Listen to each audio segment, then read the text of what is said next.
I spent months planning the family reunion, only for my brother to laugh in my face at a party and tell me it happened yesterday without me. They thought I was weak, but I held the deed to the entire estate. I didn't scream, I evicted them. The music at the holiday party was loud enough to vibrate the floorboards, a chaotic mix of jingle bells and heavy bass that seemed to pulse right behind my eyes. I shouldn't have come. My doctor had been explicit: rest, no stress, and absolutely no heavy lifting. Recovering from pneumonia at 42 wasn't just about clearing the lungs, it was about regaining the energy to simply stand upright without feeling the room tilt. But this was the annual holiday mixer, the precursor to the big event, and as the family's designated organizer, I felt a compulsion to be there. I had a binder in my tote bag, color-coded, tabbed, and finalized, containing the itinerary for the family reunion scheduled for tomorrow at our lakeside estate. I navigated through the crowd, clutching a glass of sparkling water like a shield. My legs felt heavy, a lingering symptom of the weeks I'd spent in bed, but I forced a smile for Cousin Greg and nodded politely at Aunt Carol's rambling story about her cat's new diet. I was looking for Lucas, my younger brother, the one person who was supposed to be my co-pilot in all this, though he usually spent more time navigating the buffet than the logistics. I found him near the fireplace, one arm draped casually over the mantel, the other holding a tumbler of bourbon. He looked the part of the successful scion, tailored blazer, winning smile, hair perfectly coiffed. He was laughing at something his wife, Monica, had whispered in his ear. "Lucas," I said, my voice sounding raspy even to my own ears. I cleared my throat and stepped into their circle. "I need to go over the catering arrival times for tomorrow. The expansive table setup needs to be done by 10, and I need you to unlock the boathouse." Lucas blinked, looking down at me with a glassy, confused expression. The smile didn't leave his face, but it changed. It became rigid, something plastered on for public consumption. "Tomorrow?" he asked, chuckling slightly. He took a sip of his drink, the ice clinking against the glass. "What's tomorrow, Elle?" I adjusted the heavy strap of my bag on my shoulder, fighting a sudden wave of dizziness. "The reunion, Lucas. The one we've been planning since June, the one I have the binder for right here." He laughed again, a louder barking sound that drew a few eyes from nearby conversations. "Oh, that. Elena, you're confused. You really are sick, aren't you?" "I'm not confused," I said, a prickle of irritation cutting through my fatigue. "It's on the calendar, Sunday, the 19th. "It happened yesterday, Elle," he said, shrugging his shoulders as if he were discussing the weather. "Saturday, the 18th, we moved it up." The room seemed to drop in temperature. The festive noise faded into a dull roar. You moved it up, and you didn't tell me." "Oh, come on," Monica chimed in. Her voice was high, sweet, and laced with distinct poison. She smoothed the front of her red velvet dress. "You were so sick, Elena, we didn't want to bother you. It was a mercy, really. You looked like death warmed over last week. We figured you needed the rest." "You had the reunion, without me," I whispered. My hand tightened on my water glass until my knuckles turned white. "I organized it. I paid the deposits. I arranged the transport for Grandma." "And it was lovely." Aunt Carol appeared out of nowhere, beaming, smelling of peppermint schnapps. She thrust her smartphone into my face, the screen brightness blindingly high. Look at the group photo on the dock. The sunset was just miraculous." I stared at the screen, my vision blurred, but the image was undeniable. There they were, all of them. My cousins, my aunts, my uncles, Grandma in her wheelchair. And front and center, standing where I usually stood, were Lucas and Monica, holding champagne flutes, looking like the king and queen of the world. They were standing on my dock. In front of the house, I maintained. I swiped a finger across the screen, my hand trembling. There was a photo of them eating the caterer's food, the specific menu I had curated. There was a photo of Lucas giving a toast. "I don't understand," I stammered, looking up at Lucas. "Why wasn't I called? Why didn't anyone text me?" Lucas shrugged again, a gesture of casual cruelty that hit me harder than a physical blow. Guess I forgot to tell you. Haha, honestly, Elle, it was just easier. Less tension. You know how uptight you get about coasters and schedules. We just wanted to relax. We had a vote, Monica added, her eyes glinting with triumph. Everyone agreed. It was smoother without you hovering. I looked around the circle. Aunt Carol was still smiling at her phone, oblivious to the knife in my back. Lucas looked bored. Monica looked victorious. I had spent 20 years keeping this family afloat, managing the trust, fixing the roofs, settling the disputes, and ensuring the dividends hit their accounts on the first of every month. And they had erased me. They had held the most important event of our year, on the property I managed, and they hadn't even sent a text message. I felt a cold sweat break out on the back of my neck. The betrayal was worse than the diagnosis itself. I didn't make a scene. That was what they expected of me. The uptight, older sister, the manager, the one who lectured people about coasters. If I screamed, if I cried, if I threw my water in Lucas's face, I would only be proving Monica's point.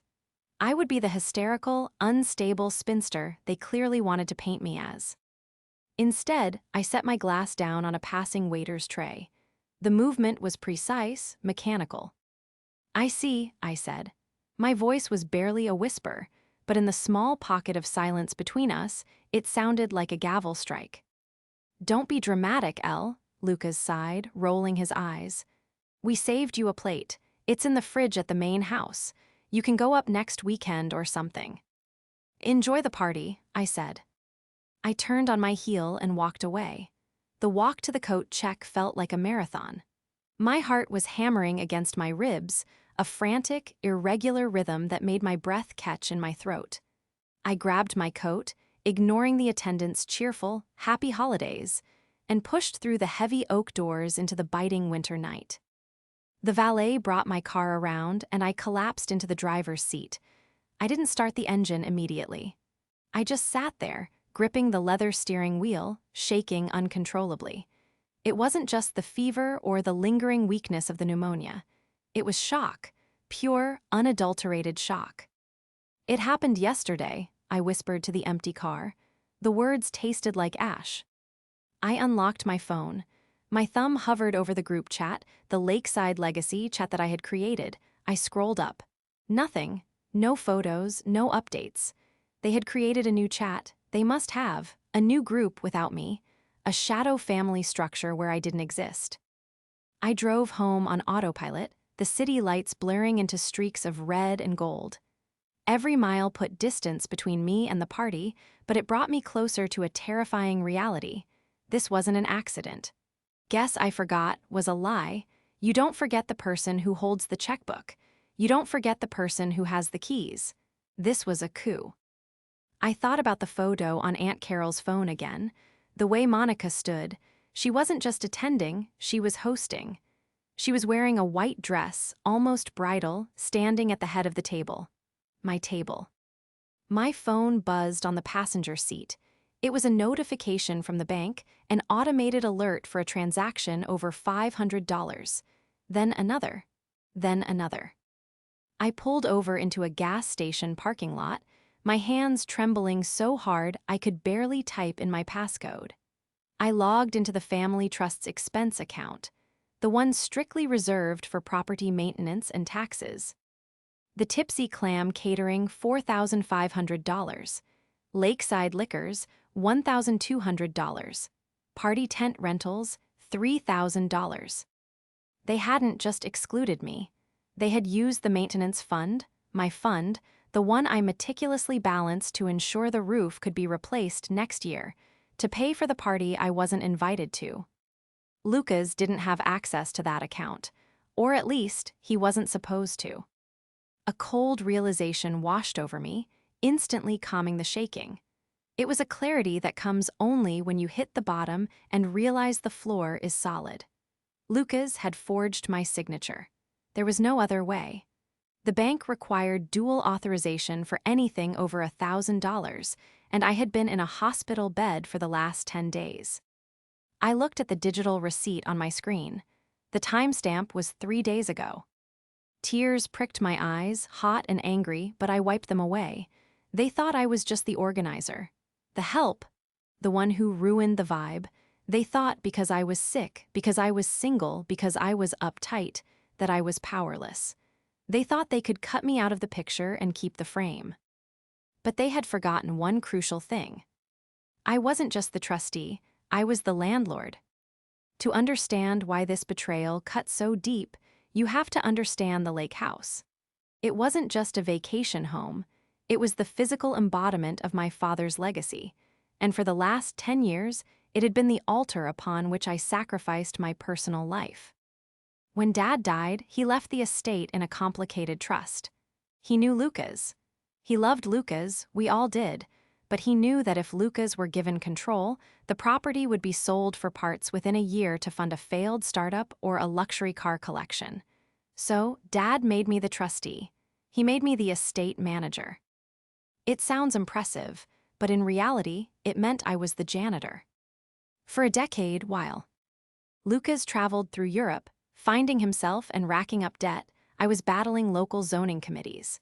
While Lucas was dating models and buying watches he couldn't afford, I was spending my weekends supervising septic tank repairs and negotiating with contractors to keep the historic boathouse from collapsing into the water. I poured my own money, profits from my catering business, into the place when the trust's liquidity was low. I didn't take a salary. I didn't take a vacation. My vacations were working weekends at the lake, scrubbing the decks so the family could enjoy their 2 weeks in August. And then came Monica. Lucas met her 3 years ago at a gallery opening in the city. She was beautiful, undeniable in her polish. She described herself as a lifestyle architect, a title that seemed to mean she was an expert at spending other people's money to make things look expensive. At first, I tried to welcome her. I really did. But the red flags started appearing almost immediately. The first Christmas she spent with us, she didn't ask about the family history or the memories. She asked about the zoning. "How many acres is this?" she had asked, standing on the porch, swirling her wine. "Waterfront footage." 12 acres, I had replied proudly. 400 feet of frontage. She'd hummed, her eyes scanning the horizon not with appreciation, but with calculation. "You know, if you subdivided the north lot, you could probably get 3 spec houses on there. Easy 2 million a pop." "We don't sell the land, Monica," I had told her gently. "It's in the trust. It's for the family to keep." She had looked at me then, a look of pity mixed with disdain. "Right, the trust. Lucas told me about that. Shame to have so much equity tied up in. Nostalgia." Since then, it had been a cold war. Monica worked on Lucas, whispering in his ear about how unfair it was that I controlled the purse strings. She made subtle digs at family dinners about my frugality, rolling her eyes when I insisted we fix the roof rather than buy a new jagged-edged ski boat. She planted the seed that I was hoarding the wealth, that I was a control freak who got off on denying Lucas his birthright. And Lucas, weak, pliable Lucas, drank it up. He wanted to be the big man. He wanted to give Monica the lifestyle she demanded, but he couldn't do that with the allowance the trust provided. I sat in my car at the gas station, the heater blasting against my frozen hands, piecing it together. The reunion wasn't just a party. It was a networking event.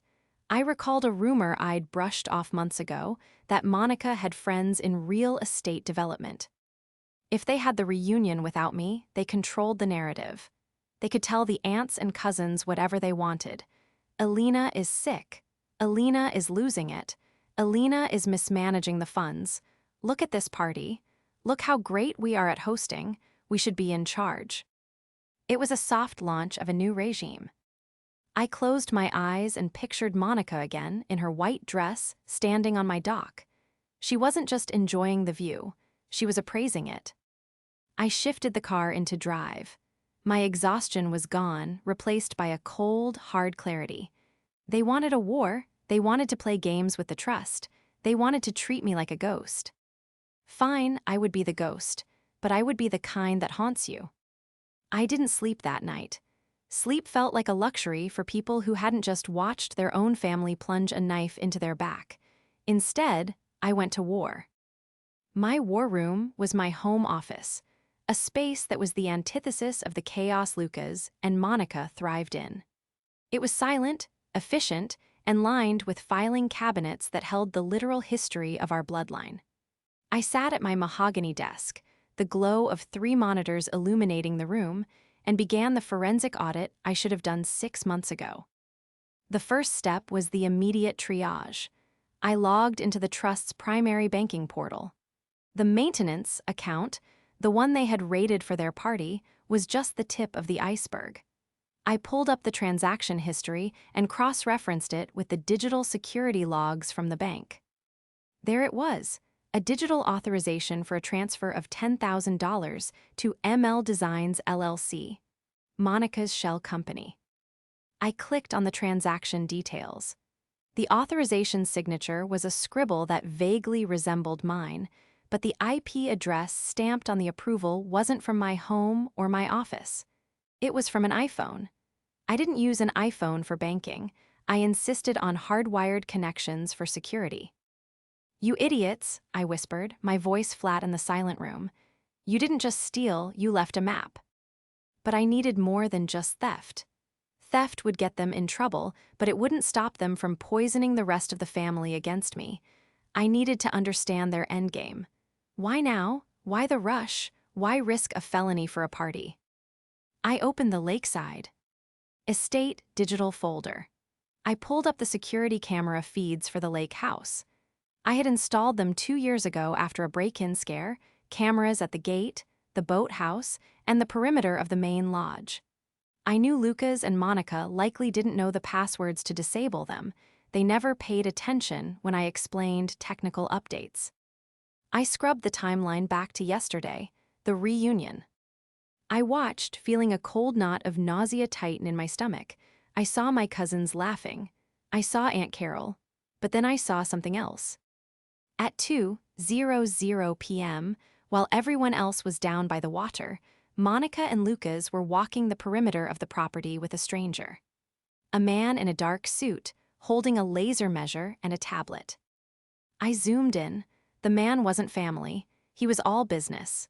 He pointed at the old oak grove, Dad's favorite spot, and made a chopping motion with his hand. Monica nodded enthusiastically, pointing toward the lake. They were surveying. They weren't just thinking about selling, they were actively appraising the land for subdivision. My heart hammered against my ribs. The trust deed explicitly forbade subdivision. The only way they could do this was if they removed me as trustee and voted to dissolve the current trust structure. That was the plan. The party was a lobbying event. They were buying votes with champagne and shrimp cocktails paid for with stolen money. I picked up my phone. It was 3:00 a.m., but I knew who to call. Mr. Henderson, our family attorney for 30 years, answered on the 4th ring. His voice was thick with sleep, but it sharpened instantly when I identified myself. "Elena, is everything all right? It's 3 in the morning." "No, Arthur, it's not all right. I need you to file an emergency injunction first thing Monday morning. I'm locking down the accounts." "Locking down? Elena, that's a nuclear option. The dividends are suspended," I cut in, my voice trembling with suppressed rage. "I have evidence of embezzlement, forgery, and unauthorized access to trust assets. Lucas and Monica raided the maintenance fund. And Arthur, I think they're trying to sell the lake house." There was a heavy silence on the line. "If they have the votes, Elena, if they convince the family you're incompetent." "Let them try," I said, glancing at a framed map on my wall. It was an old survey map of the county, dating back to 1950. My eyes locked on a thin red line running from the main highway to the lakefront property. "They forgot something, Arthur. They forgot about the driveway." "The driveway." "Dad didn't put the access road in the trust," I said, a grim smile finally touching my lips. "He left the deed to the 12-acre strip of land connecting the highway to the estate to me. Personally. Remember, he wanted to ensure I always had a way home." Arthur let out a low whistle. He did. I drafted that deed myself. It's an easement by necessity, but you own the land. Exactly, I said, leaning back in my chair.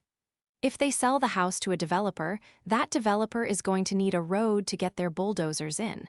And that road belongs to me, and I'm closing it for maintenance indefinitely. Elena, Arthur said, his tone shifting from concern to professional admiration.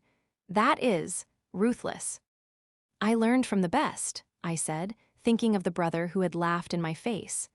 Draft the papers, Arthur, and hire a pie. I want to know why Monica is so desperate for cash that she's willing to commit fraud. Dig into ML Designs. Dig deep. By Monday morning, the fallout had begun. I was in my commercial kitchen, overseeing the prep for a corporate luncheon. The air was thick with the smell of roasted garlic and rosemary, the rhythmic chopping of knives providing a soothing cadence to my frayed nerves. I was checking the inventory list when my phone began to vibrate on the stainless steel counter. It was Luca's, then Aunt Carol, then Cousin Greg, then Luca's again. I let it ring. I had work to do. At 10:15 a.m., the double doors to my office, which overlooked the kitchen floor, burst open. I didn't need to look up to know who it was. The heavy, frantic footsteps gave it away. I wiped my hands on a towel and walked up the short flight of stairs to my office, closing the glass door behind me to muffle the kitchen noise. Lucas was standing in the middle of the room, his face a mottled patchwork of red and white. Monica was right behind him, her designer sunglasses pushed up on her head, her lips pulled back in a snarl.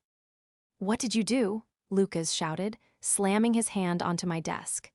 "My card was declined.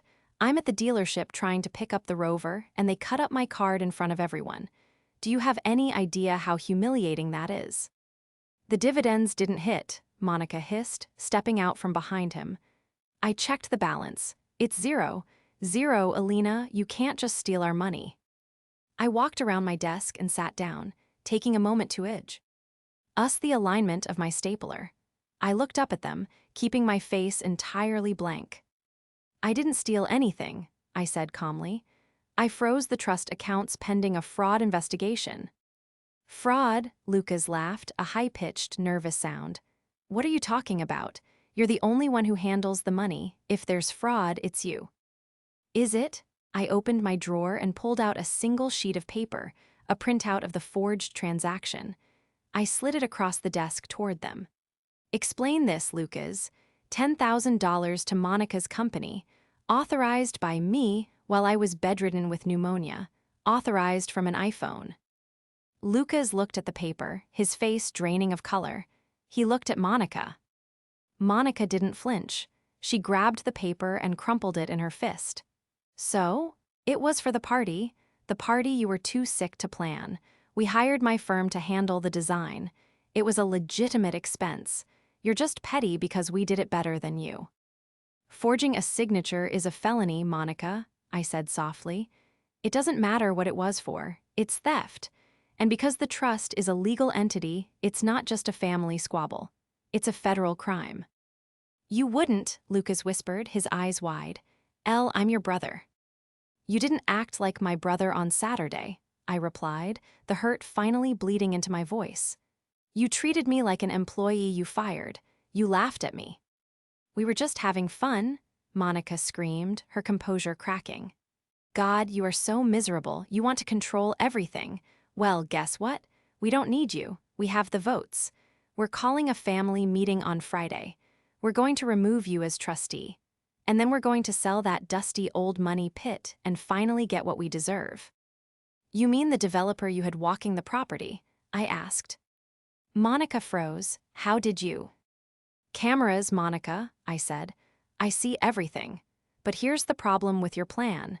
Even if you remove me, even if you convince Aunt Carol and the rest to vote me out, you can't sell the land." "Watch us," Monica spat. "We already have a buyer lined up." "I'm sure you do," I said, leaning forward. "But does your buyer know that the trust doesn't own the driveway?" They both stared at me. Silence stretched between us, thick and suffocating. "What?" Lucas asked, his voice trembling. "The access road," I explained, as if I were teaching a child. Dad deeded the road to me, separately. It's my private property. And as of this morning, I've scheduled extensive repaving work. I'm putting up a gate. No one gets in or out without my permission. And I definitely don't give permission to bulldozers. Monica's face went slack. She looked at Luca's, panic flaring in her eyes. She's lying. Luca's, tell me she's lying. She usually knows the legal stuff. Luca's stammered, looking sick. So go ahead, I said, gesturing to the door. Call your meeting, vote me out. But know this, if you try to sell that house, I will barricade the only entrance with a wall of concrete so high you'll need a helicopter to get to the porch. Get out of my office. They left, but I knew it wasn't over. A cornered animal doesn't surrender, it bites. The next 3 days were a siege. Monica launched a PR campaign within the family group chats that was truly impressive in its toxicity. She spun a narrative that I had snapped due to my illness, that I was vindictive and mentally unstable. She claimed I had embezzled the money myself and was trying to frame Lucas to cover my tracks. Aunt Carol, Alina dear, Monica says you've cut off Lucas's health care. Is that true? We're very worried about you. Cousin Greg, come on, unfreeze the accounts. I have tuition due. I didn't reply to any of them. I let the silence amplify their anxiety. I needed them to be desperate.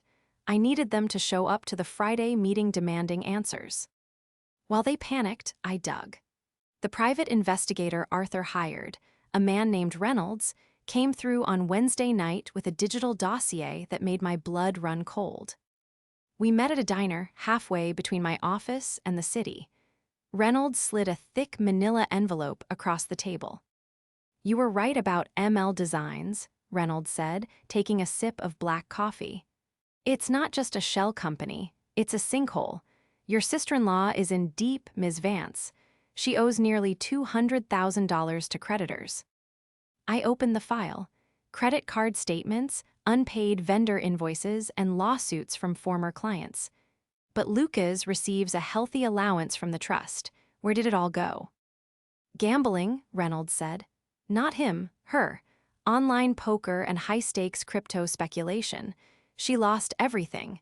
And she's been borrowing against the expectation of a major windfall. I flipped the page and saw a copy of a contract. It was a letter of intent with a property development firm called Apex Horizons. Look at the date, Reynolds pointed out. I scanned the document. NT, November 15th, that's 2 months ago. Exactly. She signed an exclusivity agreement with them to sell the lake house property for $3 million. She took a $50,000 consulting retainer up front. That money is already gone. My hand shook as I held the paper. She sold the house before she even had the authority to do it. That's fraud. That's obtaining money under false pretenses. It gets worse, Reynolds added quietly. Read the clause on page 4, the performance guarantee. I squinted at the fine print. If the seller fails to deliver the title by February 1st, the seller agrees to repay the retainer plus a penalty of $100,000.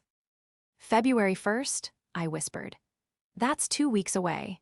That's why they moved up the reunion. That's why they're frantic. If they don't get control of the trust and sell the land immediately, Monica is on the hook for $150,000 she doesn't have. I closed the folder. The pieces of the puzzle locked into place with a terrifying finality. Monica wasn't just greedy, she was drowning. And she was using my brother, my family, and my father's legacy as a life raft. My phone buzzed. It was Lucas. Lucas, please, we need to talk. Monica is freaking out. She says she's going to call the police on you for the road thing. Just meet us halfway, please. I looked at the text. For the first time, I felt a flicker of pity for him. He had no idea. He thought this was about a lifestyle conflict. He didn't know his wife had leveraged his inheritance against her gambling debts. I typed a response, my fingers steady. Me, no private talks. We'll discuss everything at the family meeting on Friday. Make sure everyone is there. I paid Reynolds and walked out into the cold night air. The wind bit at my face, but I didn't feel it. I had the red folder, the dossier of doom. On Thursday, the pressure mounted. Monica posted a sob story on Facebook about toxic in-laws and financial abuse, gathering sympathy from her social circle. Aunt Carol left me a voicemail in tears, begging me to stop the madness. But I stayed the course. I spent Thursday night preparing my presentation. I wasn't just going to defend myself, I was going to prosecute. I scanned every document, highlighted every incriminating date, and organized the evidence into a slide deck. I thought about the foreshadowing I had felt at the party, Monica standing on the dock, looking like a queen. She had been counting her money. She had looked at my family not as people, but as obstacles to be charmed or bulldozed. Tomorrow, the bulldozer would hit a wall. The family meeting was held in the library of the main house on the estate. It was neutral ground, technically, but the atmosphere was anything but diplomatic. The room was filled with the uneasy murmur of 20 relatives. Aunt Carol sat in the front row, clutching a handkerchief. Cousin Greg was slumped in a corner, looking annoyed that his Friday night was being wasted. Lucas and Monica sat at the head of the long oak table.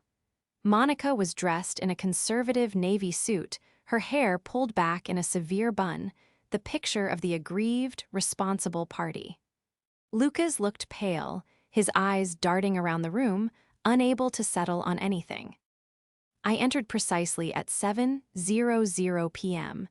I carried nothing but my laptop and a small projector. I didn't say hello. I walked to the far end of the table, set up my equipment, and plugged it in. "Thank you all for coming," Monica began, standing up. Her voice was steady, practiced. "We are here because, unfortunately, Alina has become unfit to manage our family's assets. Her recent behavior, freezing our accounts, blocking access to the property, the sheer paranoia, it's clear she needs help. We are proposing a vote to transfer trusteeship to Lucas and myself, effective immediately." Murmurs of agreement rippled through the room. Aunt Carol nodded sympathetically. "It's for the best, Alina," she squeaked. "Before you vote," I said, my voice cutting through the hum like a razor, "I have a few updates on the maintenance of the estate." "We don't need to hear your excuses," Monica snapped. "We need a vote." "It's in the bylaws, Monica," I said, looking directly at her. "The current trustee has the right to present a financial report before any removal proceedings, unless you want to violate the trust charter and make the vote void." Monica sat down, fuming. "Fine, make it quick." I dimmed the lights and clicked a button. The projector beamed a crisp image onto the wall. "Slide 1, unauthorized withdrawals."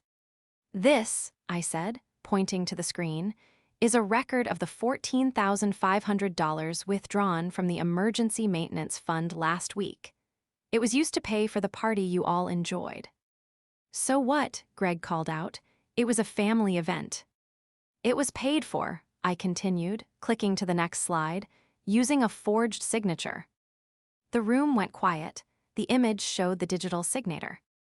E-comparison, my actual signature versus the shaky scrawl used on the transfer.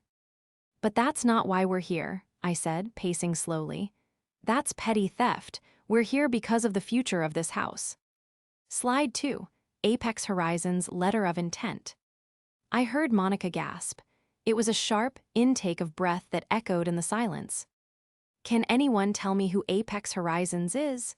I asked the room. No one answered. "They are a commercial developer specializing in high-density condos. And on November 15th, Monica signed a contract agreeing to sell them this house, this land, and the dock you stood on for $3 million. "That's a lie," Monica shrieked, jumping up. "That's a fake document." "Is it?" I clicked again. Slide 3, the check. The screen showed a photocopy of the $50,000 retainer check, endorsed by Monica and deposited into an account named ML Designs. "You took a retainer," I said, my voice rising. "You spent it, and you promised them the deed by February 1st. That's why you moved the reunion. That's why you need me out. You aren't saving the estate, Monica. You're liquidating it to pay off your gambling debts." "Gambling?" Aunt Carol whispered. I clicked one last time. Slide 4, the debt. The screen filled with a collage of online poker losses, maxed out credit cards, and threatening letters from creditors. The total circled in red at the bottom was $185,000. Lucas, I said, turning to my brother. He was staring at the screen, his mouth open in horror. Did you know? Lucas looked at Monica. You told me the business was expanding. You told me we needed the money for the investment. She played you, Lucas, I said gently. She played all of you. She doesn't care about this family. She needs a bailout. Monica looked around the room. The sympathy was gone. The cousins were glaring at her. Aunt Carol looked like she was going to faint. It's not true, Monica yelled, her composure shattering completely. She forged those. She's the crazy one. Lucas, tell them. Lucas stood up slowly. He looked at the wife who had whispered in his ear for 3 years, and then he looked at me, the sister who had kept a roof over his head for 40. You sold the house, Lucas asked, his voice cracking. Dad's house. I did it for us, Monica screamed, to get us out of this dump, to have a real life. Get out, Lucas said. What? Get out, Lucas roared, slamming his fist on the table. Get out of this house. Get out of my life. Monica looked at him, stunned. She grabbed her bag, sneered at the room, and stormed out. You're all losers. You deserve to rot in this place. The door slammed shut, leaving a ringing silence in its wake. The aftermath was swift and brutal, but necessary. With the evidence I presented, the vote to remove me was unanimously canceled. Instead, the family voted to authorize me to take any and all legal action necessary to protect the trust. I didn't hesitate. I handed the file to Mr. Henderson the next morning. We filed a civil suit against Monica for the $50,000 she had accepted on behalf of a property she didn't own. Since she couldn't deliver the title, Apex Horizons sued her for breach of contract and fraud. Lucas filed for divorce 2 weeks later. It was messy. Monica tried to claim half the trust assets, but the prenuptial agreement Dad had insisted on another thing I was uptight about enforcing back then held firm. She walked away with nothing but her debts. But the real healing happened quietly, away from lawyers and courtrooms. A month after the showdown, on a crisp Sunday afternoon, I was at the lake house, inspecting the repairs on the boathouse roof. The air was cold, smelling of pine and damp earth. I heard gravel crunching on the driveway. I tensed, but when I looked up, I saw Lucas's beat-up sedan. He got out, looking thinner, older. He walked down to the dock where I was standing. He didn't say anything for a long time. He just looked out at the water, at the gray waves lapping against the wood. I'm sorry, he said finally. He didn't look at me. I know that's not enough, but I am. You were an idiot, Lucas, I said, keeping my eyes on the horizon. I know. She made you feel big, I said. I know I make you feel small sometimes, with the rules and the schedules. He turned to look at me then, tears in his eyes. You don't make me feel small, Elle. You make me feel safe. And I resented you for it because I didn't want to admit I needed it. But I do. We all do. I sighed, the tension in my shoulders finally releasing. Grab a hammer, I said, pointing to the tool belt on the bench. This railing is loose. He smiled, a genuine sheepish smile. Yes, boss. We spent the afternoon working in silence, the rhythm of the hammers, the only conversation we needed. The family reunion happened the next summer. It was on the correct date. I organized it, of course, but this time when I stood up to give the toast, nobody laughed. Nobody rolled their eyes. Lucas stood beside me, holding the microphone, and when I finished, he raised his glass. To Alina, he said, his voice clear and strong. The keeper of the flame, and the only one of us who knows where the property lines actually are. The family laughed, a warm, genuine sound that drifted over the water. I looked at the photos on Aunt Carol's phone later that night. I was in every single one of them.